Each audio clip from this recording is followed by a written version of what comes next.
Hi everyone, welcome to my channel. In this video, I'll explain you about how to add trending symbols to the data in Google Sheets. I have 2 months of sales data and a comparison column showing growth, fall and no change. You can get this type of triangle symbols pointing up and down using these codes in Google Sheets.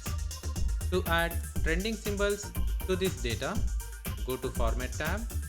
In Number, search for the custom number format. We have to use this number format here. Google Sheet doesn't have this format by default. We have to enter it manually. Here, each part is separated by the semicolon. First part is for positive numbers, second one is for negative numbers, and the third is for zeros. Click on Apply.